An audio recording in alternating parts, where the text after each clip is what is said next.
নমস্কার বন্ধুরা, sister tasty কিচেনে আপনাদের সবাইকে স্বাগত জানাচ্ছি। আজকে টেস্টি কিচেনের রেসিপি পমফ্রেট ফিশ কারি। তো পমফ্রেট ফিশ কারিটা কী করে বানাচ্ছি বন্ধুরা, প্রথমে পমফ্রেট মাছটাকে নুন হলুদ দিয়ে মাখিয়ে এই যে একটা একটা করে ভেজে নিচ্ছি। এবারে তেল ঝরিয়ে তুলে নেব বন্ধুরা। এবার দিয়ে দিলাম পেঁয়াজ কুচি। পেঁয়াজ কুচিটা মানে পিঙ্ক পিঙ্ক হবে ততক্ষণ পর্যন্ত ভেজে নেব বন্ধুরা। এখানে আমার পেঁয়াজটা ভাজা হয়ে গেছে। এইবারে দিয়ে দেব, দেখি মানে দেখো, এখানে দেখো, ঝটপট দেখো, এখানে জিরে গুঁড়ো, ধনে গুঁড়ো, লঙ্কা গুঁড়ো, হলুদ গুঁড়ো আর মৌরি সর্ষে দিয়ে পেস্ট করে রেখেছি। এখানে কাঁচা লঙ্কা বাটাও দিয়েছি আর আদা বাটা এখানে আছে, আর রসুন আর ধনেপাতা বাটাটা পরে দিচ্ছি। তো এখানে পেঁয়াজটা ভাজা হয়ে গেছে। এইবারে দিয়ে দিচ্ছি এই পেস্টটা বন্ধুরা। পেঁয়াজটা ভাজা হয়ে গেছে, এইবারে মশলাটা অ্যাড করে দিচ্ছি। এবার এই মশলাটা দিয়ে ভালো করে কষে নেবে বন্ধুরা।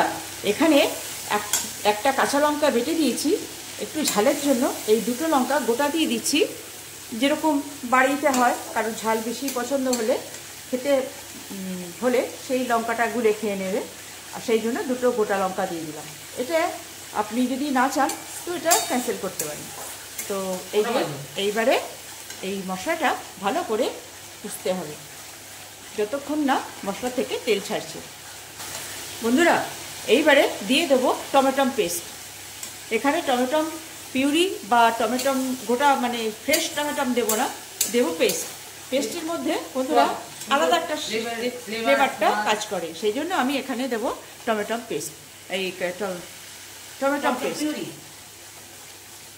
বন্ধুরা, এই পজিশনে দিয়ে দেবো টমেটম পিউরিটা বন্ধুরা। ধনেপাতা আর রসুনটা দিয়ে দিলাম। এবার দিয়ে দেবো টমেটম কেচাপটা।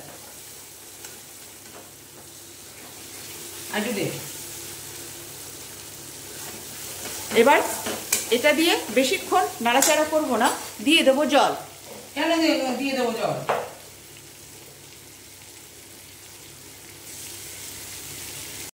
বন্ধুরা, দিয়ে দিলাম জল গ্রেভির জন্য। দিয়ে দিলাম জল, আরেকটু জল দিয়ে এবার মাছগুলোকে ছেড়ে দেবো বন্ধুরা। দিয়ে দিচ্ছি, মাছে তো নুন দিয়েছি, তা সামান্য নুন দিয়ে দিলাম। যখন লাস্টে চেক করব আপনারা ভাবতে পারবেন যে নুন দিল না, সেই জন্য একটুখানি নুন দিয়ে রাখলাম।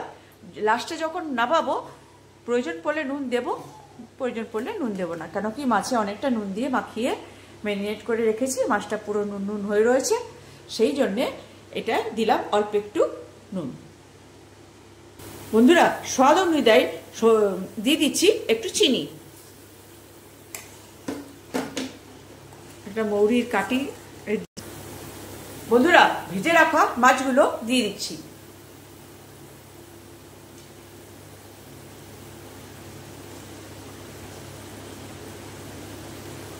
এবার ভালো করে ফুটিয়ে নেব বন্ধুরা। এই পজিশনে দিয়ে দিচ্ছি ধনেপাতা। ধনেপাতার স্মেলটা খুব সুন্দর আসবে। আর দিয়ে দিচ্ছি গরম মশলা।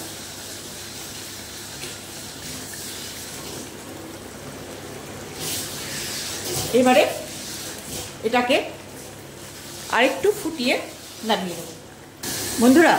এখানে আমার পমফ্রেট ফিশ কারিটা হয়ে গেছে।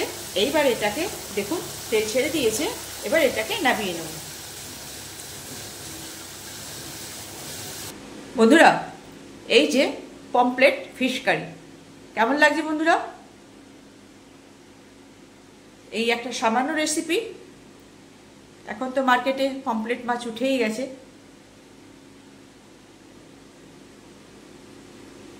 কেমন লাগছে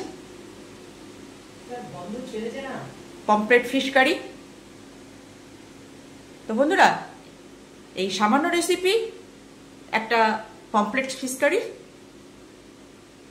ভালো লাগলে একটু কমেন্টসে জানিয়ে দেবেন, আর পারলে সাবস্ক্রাইব করে নেবেন, আর পারলে একটুখানি লাইক শেয়ার করে দেবেন।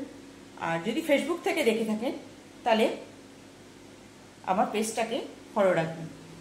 তাহলে এরকম নানা ধরনের রেসিপি আমি যদি কমেন্টসে জানিয়ে দেন বন্ধুরা যে ভালো লেগেছে, তাহলে আর একটা নতুন ধরনের কিছু একটু উদ্যোগ করে আরেকটা রেসিপি আপনাদের সঙ্গে শেয়ার করব। তো এই ছিল আমার পমফ্রেট ফিশ কারি। ভালো লাগলে আপনারা বানিয়ে খাবেন আর এনজয় করবেন। রাখছি বন্ধুরা, বাই।